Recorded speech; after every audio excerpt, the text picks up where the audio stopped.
आज मैं आपके साथ शेयर कर रही हूँ मिक्स वेज की रेसिपी। ये बनाना बहुत ही आसान है और इसे हम एकदम ढाबा स्टाइल में बनाएंगे। तो चलिए देखते हैं इसकी रेसिपी फटाफट से। इसे बनाने के लिए आप एक कढ़ाई गरम कर लीजिए, उसमें कुकिंग 1 बड़ा चम्मच मैंने डाला कुकिंग ऑयल। इसे अच्छे से गर्म होने दीजिए। इसके बाद इसमें मैं डाल रही हूँ 2 मीडियम साइज़ के आलू, जिसे मैंने स्क्वायर्स में काट लिए हैं, और इसे हमें थोड़ी देर इसी तरह से चलाते हुए पकाना है। इसके बाद डालना है इसमें गाजर। यहाँ पे मैंने 2 गाजर लिया है।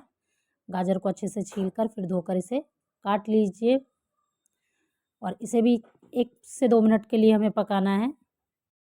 जिन सब्जियों को पकने में थोड़ा समय लगता है उन्हें आप पहले पकाइए थोड़ा-सा, उन्हें हमें पहले थोड़ा-सा डालना है, और जो सब्जियाँ बहुत जल्दी पक जाती है उन्हें थोड़ा बाद में डालेंगे हम। तो अब यहाँ पे मैं डाल रही हूँ गोभी। यहाँ थोड़ा-सा मैंने गोभी लिया है और इसे डाल दिया है। इसे अच्छे से मिक्स कर लीजिए और इसे भी हमें चलाते हुए 2 से 3 मिनट हमें पका लेना है इसे। बहुत ज़्यादा सब्ज़ी को जो है नहीं पकाना है यहाँ पे, बस हमें इसका कच्चापन ख़त्म करना है। इसके बाद मैं डाल रही हूँ इसमें फ्रेंच बीन्स। इसे भी हम इसे चलाते हुए 1 से 2 मिनट के लिए पका लेंगे। सब्जियों को यहाँ पर आपको ढकना नहीं है, क्योंकि आप ढककर पकाएंगे तो सब्ज़ी जो है बहुत ज़्यादा सॉफ्ट हो जाएगा और हमें इसे बहुत ज़्यादा सॉफ्ट नहीं करना है। अब यहाँ पे ऐड कर रही हूँ मैं नमक। 1 टेबलस्पून यहाँ पे मैंने डाला है नमक, और इसे चलाते हुए पका लेना है।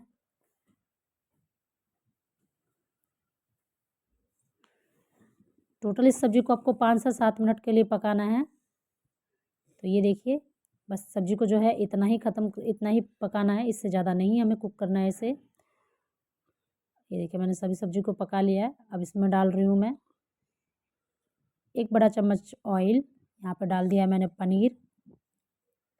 पनीर को आपको थोड़ा-सा फ्राई कर लेना है। साथ ही इसमें मैं ऐड कर रही हूँ नमक।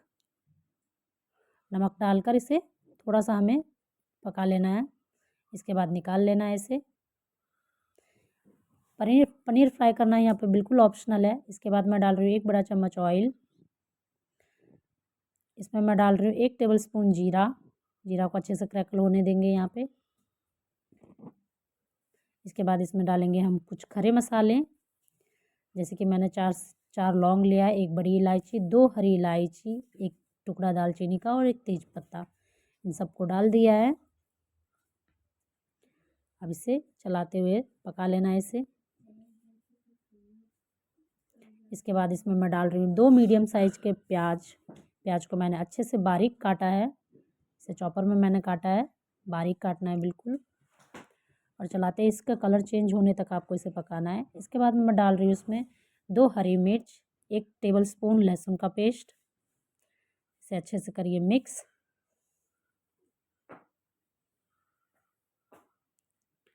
1 टेबलस्पून यहाँ पर डाल रही हूँ मैं ग्रेटेड अदरक।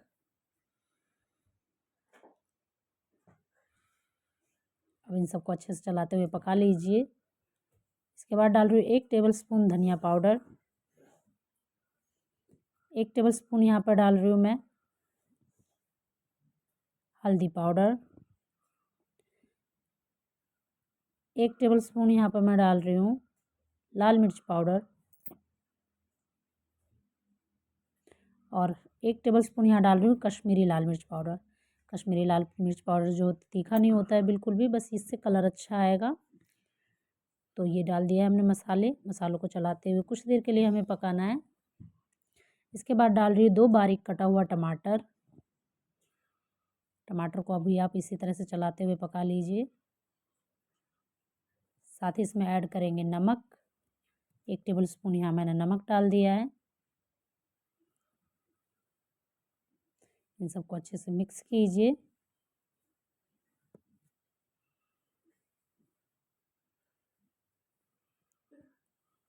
अब इसमें ऐड कर रही हूँ मैं थोड़ा सा पानी, जिससे टमाटर जो है जल्दी सॉफ्ट हो जाए और मसाले जो है नीचे से जले नहीं। अब इसे हमें ढककर पकाना है। ढककर पका लिया है मैंने 2 मिनट के लिए, और ये देखिए मसाले से जो तेल जो है सेपरेट हो गया है। इसे चला लीजिए, अच्छे से मिक्स कर लीजिए। इसके बाद ऐड कर रही हूँ मैं इसमें 100 ग्राम दही। दही को आप पहले अच्छे से फेंट लीजिए। गैस की फ्लेम को या तो ऑफ़ कर दीजिए या फिर सिम रख करके इसमें ऐड करना है दही। दही को अच्छे से चलाते हुए मिक्स कीजिए। आपको देखिए इस तरह से कंटिन्यूली से चलाना है जिससे कि दही जो है फटे नहीं। तो इस तरह से आपको कंटिन्यूली से चलाना है। अब इसे ढककर हम मसालों में से तेल जो है सेपरेट होने देंगे।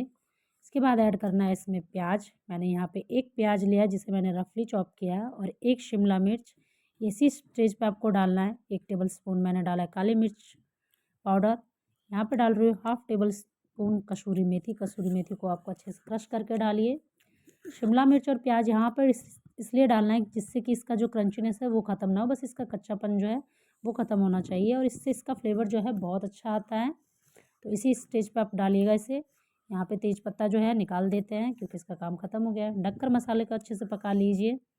ये देखिए मसाले जो है बहुत अच्छे से पक चुका है। इसे अच्छे से मिक्स कर लीजिए।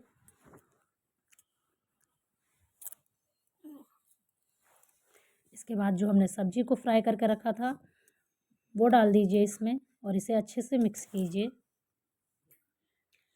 इसके बाद इसे ढककर कुछ देर के लिए हमें पकाना है। ओवर कुक नहीं करना है इसे। साथ ही मैं इसमें डाल रही हूँ 1 कटोरी बॉइल्ड मटर और यहाँ पर ऐड करते हैं पनीर। इन सबको अच्छे से मिक्स कीजिए। इसके बाद ढककर हमें कुछ देर के लिए फिर से इसे पका लेना है। और ये देखिए मिक्स वेज जो है बिल्कुल रेडी है। यहाँ पर डाल दीजिए 1 टेबल स्पून गरम मसाला पाउडर। इससे इसका फ्लेवर जो है बहुत अच्छा आएगा।